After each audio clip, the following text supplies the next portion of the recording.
Okay, so these people have been pestering me every year for something for the stories thing. And honestly, after 6 years, I'm really running out of material, which is both funny and true. So I decided it's time to relax my standards.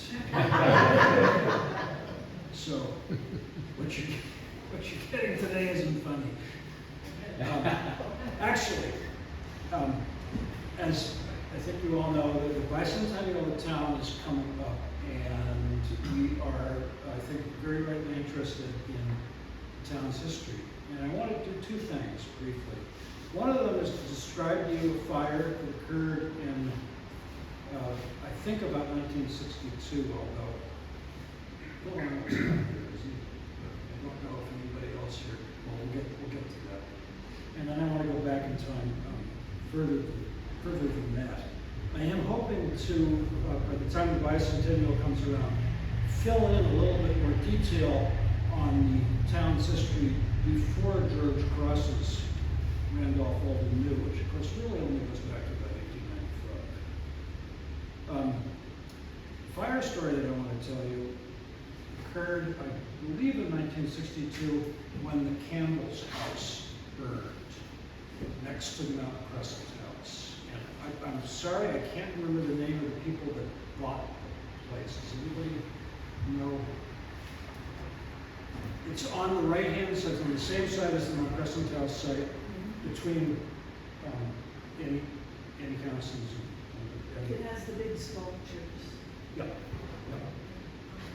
The house that's there now was built in the mid-60s, but prior to that, there was a very simple house that belonged to the Campbells going back much earlier. And in the winter, I don't know what month it was the winter, I was down at my parents' house, so this is the Woodruff house down at the bottom of Glover Spring Road. And incidentally, if anybody hasn't been here for more than a generation, the house that you live in is known by the last person that owned it.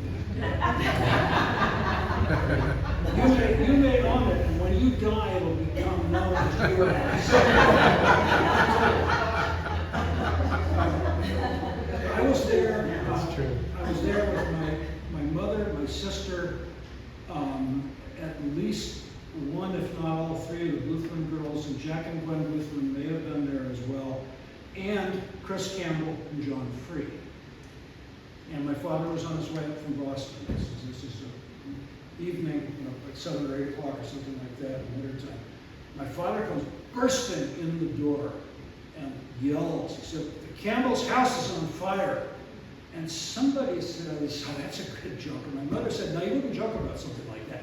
And there was this panicked flurry of activity as we all go out, and I remember Susie Lutheran and I trying to get into the back seat of the board that my father had. And there was no time, get out, you can walk. And so we ran up the hill behind the people who drove and got up there to see the Campbell's house fully engulfed.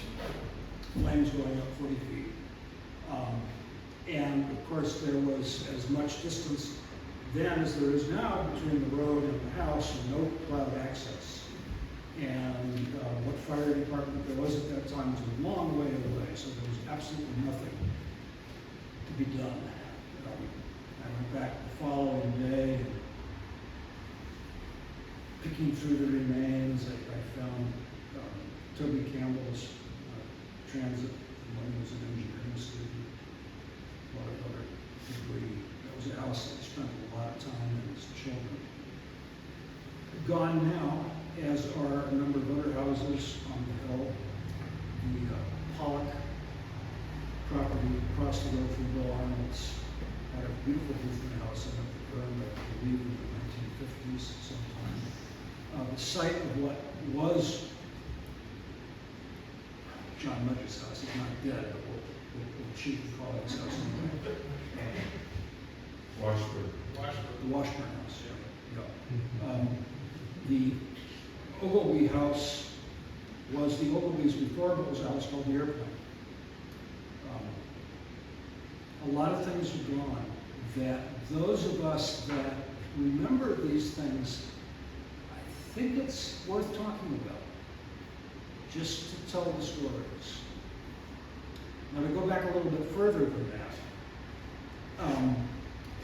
I discovered a couple of years ago the beauties of LiDAR topography. LiDAR is a remote sensing technique. It's like radar. LiDAR is, by analogy with radar, it's a light detection and ranging instead of radio detection and ranging. And because of the frequency of energy that's used, it uses laser, we get very, very high resolution surface topography. And you can do this from a satellite, you can do it from an airplane, you can do it from the ground, you can do it with your smartphone if you've got a new enough one. And it provides not only the resolution of topography down to, centimeter scale, but also, and this is the really cool part about it, when an airplane flies overhead, and New Hampshire has done this for almost the entire state now. Airplane flies overhead, sending out these LiDAR pulses and then measuring the time of return, that's how they get how far away the topography is.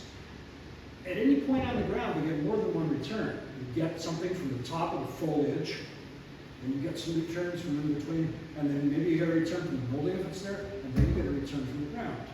And what that means is that for each one of these shots, if you throw away everything but the last return, you get the ground surface with the vegetation stripped away. And what you see is just amazing.